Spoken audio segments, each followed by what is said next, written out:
probably is like op-amp analysis, then we may need to involve a little bit of like voltage divider or number analysis to solve that op-amp question, right?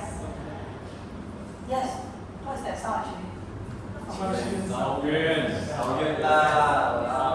do this kind of sounds. So loud. Rubbish. Okay, so you all still remember, right? What are the ideal characteristics of an op-amp, right? Infinite loop gain, open loop gain, infinite input resistance, zero output resistance. So when you want to analyze an op-amp circuit, you always assume that the voltage across the input is zero. Okay? And then the inputs draw no current, means no current entering the op-amp, right? And then the output impedance is zero. Okay, so what are the, how many types are? I think we learned 3 types, right? If we exclude voltage follower. So I want to ask teacher, what are the 3 types of op-amp that we have learned? And excluding voltage follower, what are the 3 types?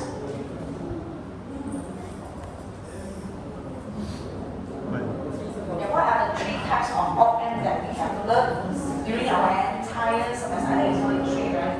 So exclude voltage follower from the consideration.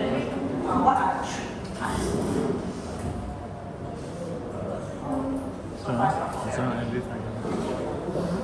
Inverting amplifier, non-inverting amplifier, and another one is a summing amplifier.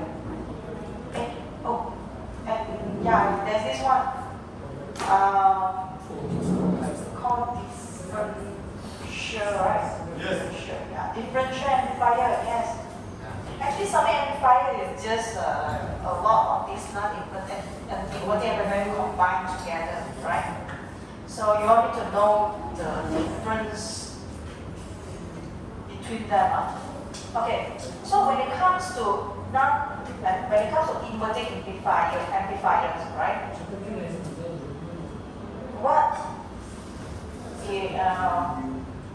What will the output usually be for inverting amplifiers?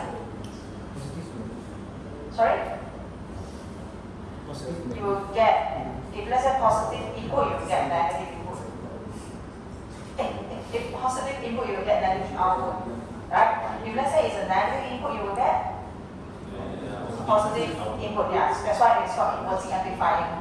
Okay, so let me remind you again. So you do not have to memorize this formula and also the circuit, because this will be provided as exam, but you need to know how to use it. Alright? Okay, so what else? Non-inverting, I think this one also same thing. Non-inverting, this one will be provided, so you just need to know how to use it. Okay, voltage follower is not being provided, so you must at least roughly remember how to draw a voltage follower. Okay, voltage follower is also called unity gain amplifier. Okay, this is when you are asked to include ultra high impedance for the design, or you don't want to change the gain, you want to remain the same gain because this is a unity gain amplifier, right? Okay, so what else? Differential amplifier. Okay, this one is just mainly to amplify the difference between the 2 inputs, so nothing much to discuss here. Do you all still remember how to calculate output signal and noise? Yes, so when it comes to CMRR, common mode ratio, so you know there's something to do with, based on the, you know it has to do something with logarithm, right? Decibels, when it comes to decibel, you know there's something to do with the logarithm. But this formula is also the same, will be provided to, for you in exam. You just need to know how to make use of this to calculate the noise. Okay? Summing amplifier, this is one of the things that I want to remind you. The design for summing amplifier is not provided in exam, but you all know that this is actually a combination of inverting amplifier, right? So when you connect to the input here, you must make sure this is the not the inverting input, not positive. This is connecting to the inverting input. Right, so you just have to refer back to your inverting amplifier there. And then this is inverting amplifier. You just have to, from here, let's say it's a summing inverting amplifier, you just add the all the other input here and there, right? So beware with the sign. Right, if you connect to non-inverting, that is a very totally different thing already. Okay? So we have only learned these few types of amp, right? So you can see that all the questions that we ask is always just revolve around this. We don't change. I won't give you anything outside this time. Okay? I have what I recall from the final exam is that I think we have gone through some very difficult partial question on op-amp analysis. So the one that we have in your final exam is, I would say, is easier than what you have done for all the partial questions. Is what I can say. Okay, if you can understand all the partial that we have discussed, you will be able to solve this question easily. You close your eyes, you can do. But you must make sure you understand all the partial questions that we have done. Okay? This one definitely easier than all the previous partial that we have done. The one that in your final exam. Okay? So design, okay, 3B, 4B, 5B, 6B, I think you all know what to do about it already. If you want to go through the very conventional way of having simultaneous, it's up to you, but for me, I think it's easier for you to just memorize this method, right? How many levels is real? The design 4B, then you will know you have 2 to the power 4 minus 1 levels. And then you do the ratio. Like for example, in this case, this is a 3B. Yes. Right? So 2 to the power 3 minus 1, you have 7 levels. So you should use this, let's say this is R1, R2, R3, right? And then this is, you just start with V1, V2, V3, and another method. So you must always start with the feedback resistor divided by R3 multiplied with what? Where is this 1 come from? So you must read the question, right? The integer input is 0 and 1, and then the output should be 0 to 1.75. So 1.75 should be divided by the numbers of levels. Right? This is the output. And this one is the input. So you get the ratio of 1/4. This is the most important part. And then the rest you just have to multiply 2 to get the ratio for all these resistors. Can follow? I think we have in your business test, I think you all must do answers. Oh, you know how to answer that one, right? Or is it because open book, that's why you all just copy without understanding? Yes. Very good for you. If anything happens in the final, very good for you. Okay, so if let's say my question asks you to produce, design a circuit that will produce the output, I think this one everybody can do already. It's up to you, you want to use summing or inverting, non-inverting, as long as you can produce the output. Okay? But of course, if you have a question like this, there's some trick, right? So if let's say you have a positive value, you have negative value, so what should you do first? You can actually do something with the positive value first using a summing amplifier, right? Because you know that at the end of the day, you can actually do another summing inverting amplifier to convert the negative value to positive value without changing the gain. You can just use the same value for the resistor, right? And then you just have to settle the remaining one, which is the negative value here.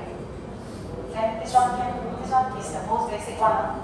I can't recall I have this or not, but yeah, I think this one is, everyone by now should know how to design this. Okay, so comparator. When should you use comparator? Can I ask General? Yes. When should you use comparator?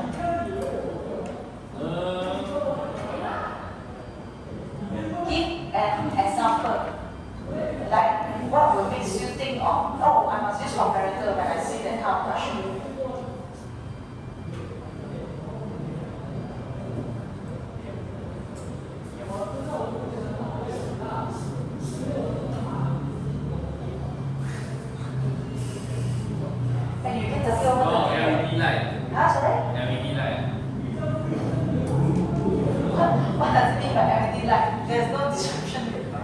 No further discussion on that. Oh. But the input voltage have to, for example, the input voltage have to be larger than the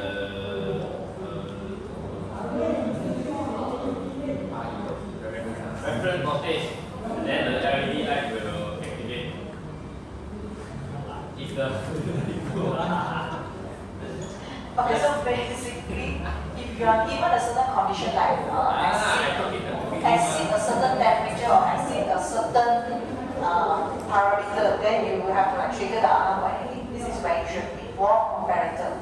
Right? Remember the concept is that I think if you say input or referencing input, all these things you may find a little bit confusing, but you must remember most important is you must remember non-inverting input.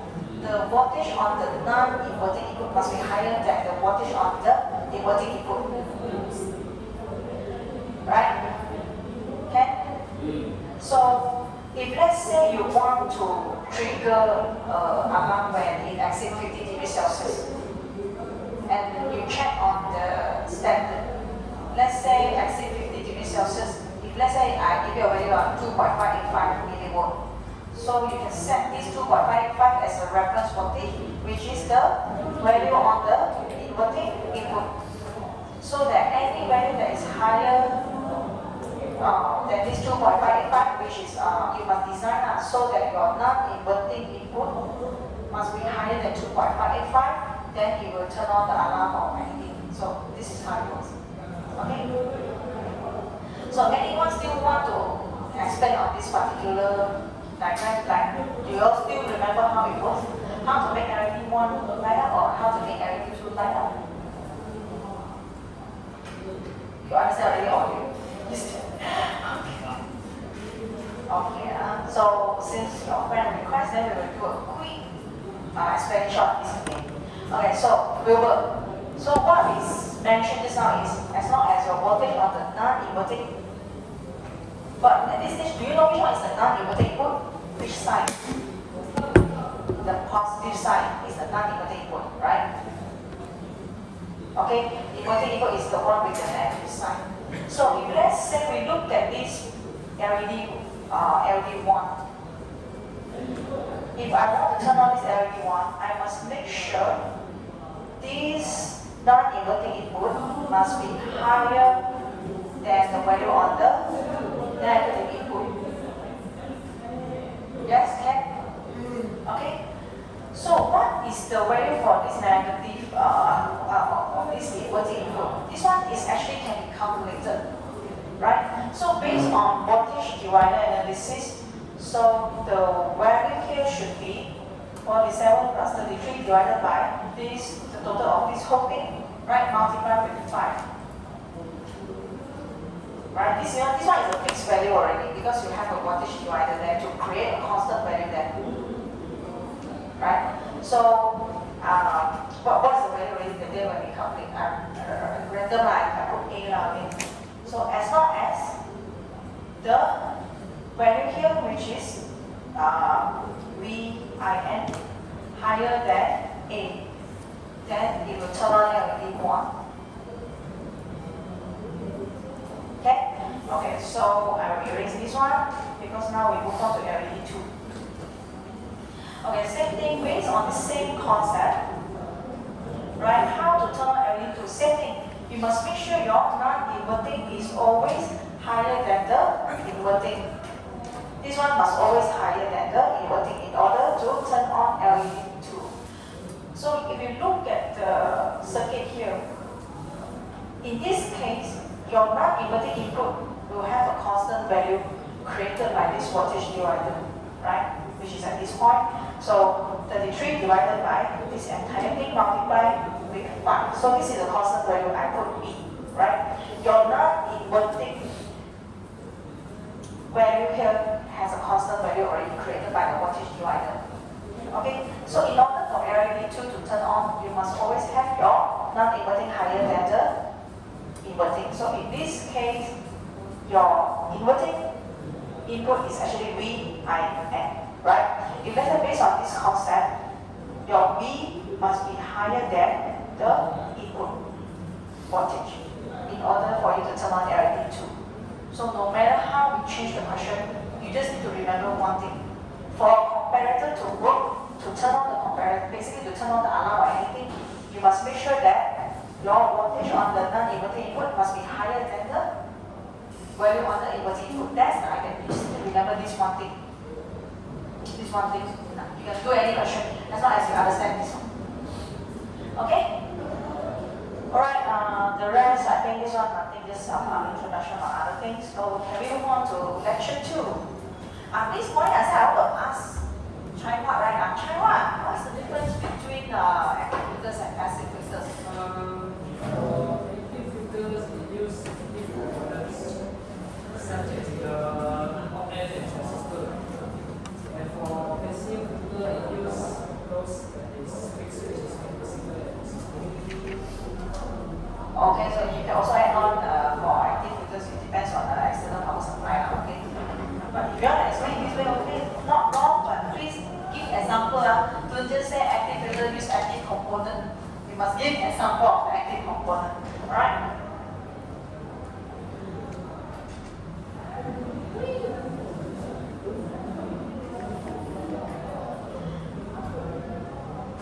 Okay, you all can find it from the lectures now, so I think you have all this explanation here and there already. Okay? So I want to ask, if let's say I did not tell you this is high pass RC or low pass RC, how do you identify that? I want to ask,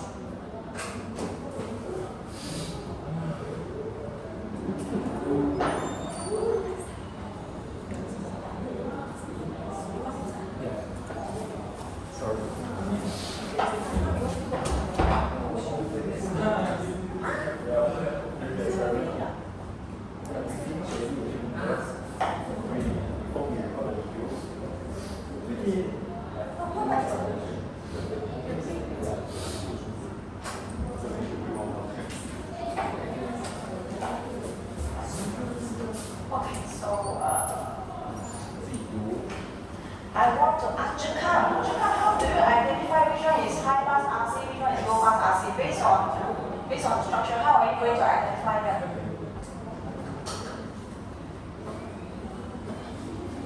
Okay, the answer is already here. So Jakan, can you identify, how do you identify which one is low pass, which one is high pass? Based on the design configuration, based on the configuration,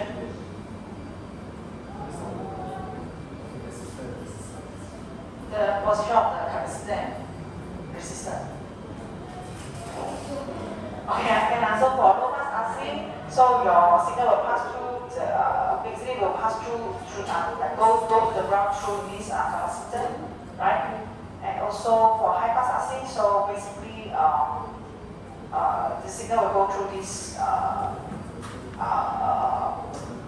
capacitor there, right? So for low pass RL, you will have it will go through the inductor. For high pass RL, that will require a ground, provide power to the ground. So this is how you. But I think this time round we still include the type, so lucky for you. But if let's say you were to use the formula I mentioned, do not use the shortcut way. No, I put red color. Sorry. No, don't use the shortcut way. Okay, this is exact. So you all must use the long way to go and do a design. Okay, so do not use the shortcut approximation. All right. Okay, all these are provided. Do not have to memorize it. So if I ask you to design a passive low pass RC filter, then use passive low pass RC. Okay. Let me ask Kaisen, which one of this is active filter? Kaisen, which one of this is active filters? Very good. All of these are passive one. There's no active filters here. This one is to trick no one because sometimes students, after the end of the semester, they still cannot differentiate which one is active, which one is passive. All these are passive. None of these are active. Okay? So you must read the question asks you to do Okay? So when it comes to active filters, just now we have already mentioned, active filters mean you have active component, right? Such as op amp here. So these are active filters. Active low pass, active high pass. So now do you all see the difference between passive and active filters? Yes, Wilbur. You understand what we're doing now?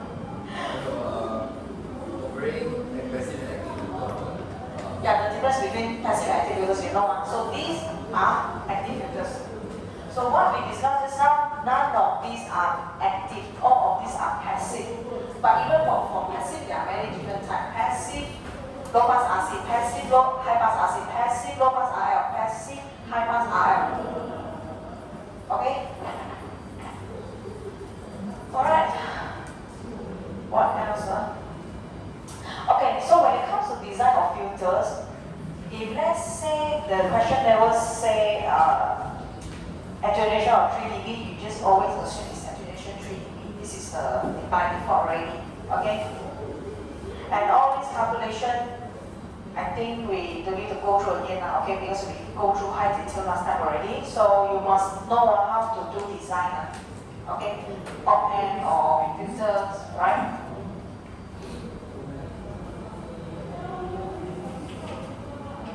So this one, I think no. Another one. Bridge. Bridge is very important, okay? Very important. This one is almost every semester will come out as a bonus mark for you all. Okay? So how to do the calculation? Let me ask.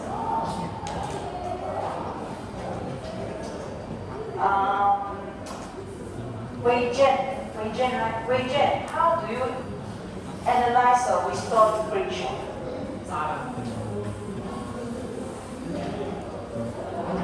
Okay, first of all, how to find the Thevenin voltage?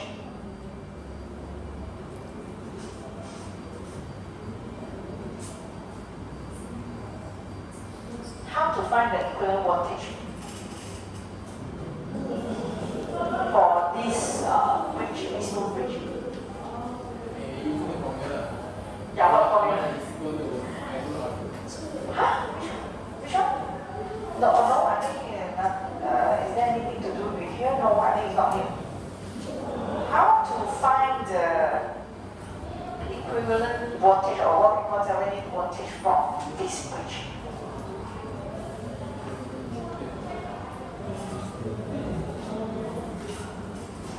Xiaoyan is very happy. I did not call him here.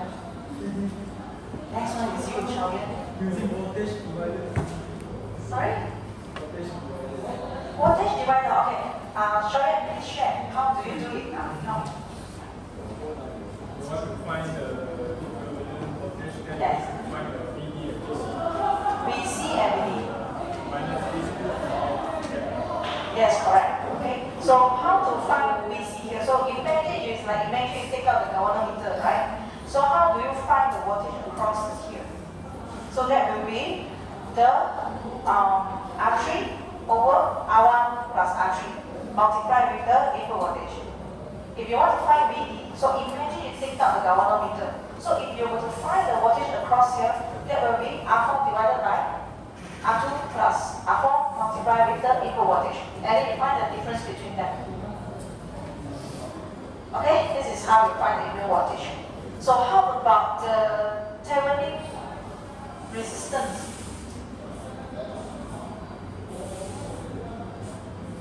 How?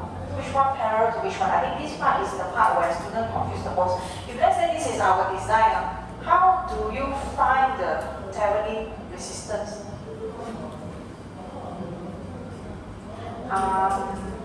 Weijian, since just now Shari have your answer already, so you have to answer this one. How do you find the Thevenin resistance?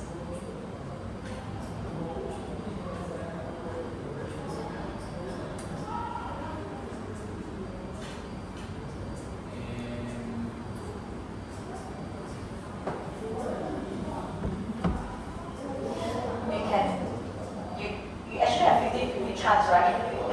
Is it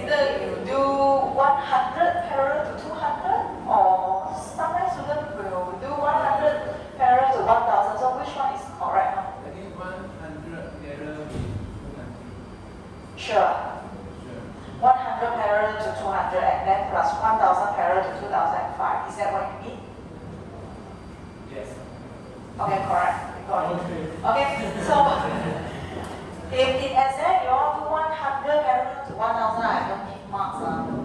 Although sometimes the final answer will be very close to the correct answer, but your steps are wrong.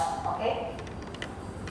And don't forget the total resistance. Other than finding this Thevenin resistance, you still have to add the internal resistance, which is plus 100 before you find the current.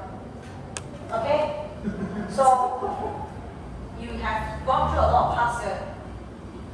All the question for Wisdom Bridge will be the same like all the past, just that we change the value only. That's it. So when it comes to Wisdom Bridge, it's definitely bonus mark. Okay, so far it's a good news for you. We never test on capacitors comparison or main range inductance comparison. It's only Wisdom Bridge all this one. Okay, so you must at least know how to solve it. Alright? So up to now, lecture 1, lecture 2, any question? You better ask now. You don't, the day before exam only you ask me, I don't lie. Not that I want to lie on you, because sometimes when you're having exam, we also have duty. We have to do invigilation and this and that, okay? Okay, so since my computer is a bit hang now, you can think from lecture 1 and 2, any question you want to ask me for applying to this.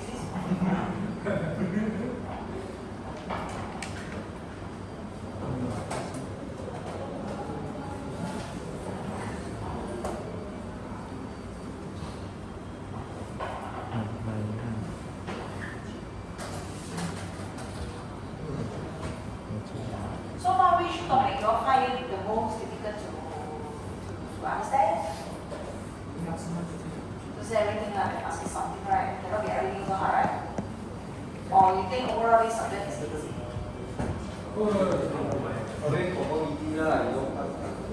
Hey, for you all consider very good already. Last time for the whole batch one, they have to go through 7, 8, 9 also, you know. Now we cut down lecture 1 to 6 for you only. Right, you all consider very lucky already, so don't complain it's hard.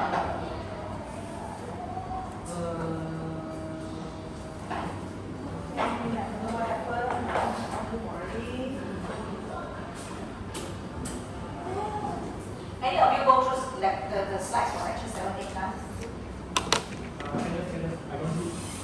How was it? What do you think? Easy, hard, or not important?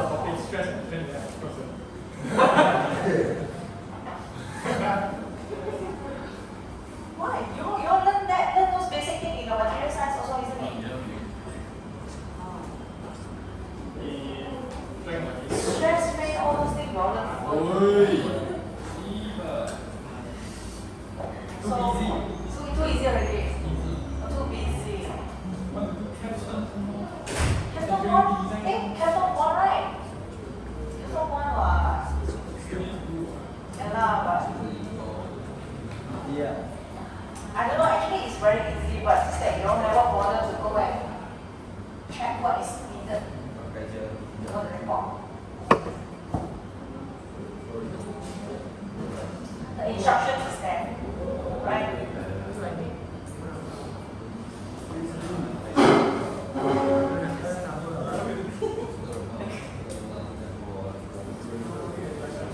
Do you all can still continue or you want a short break? Because this is what I want to go.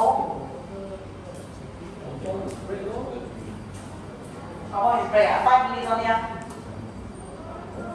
5 minutes break.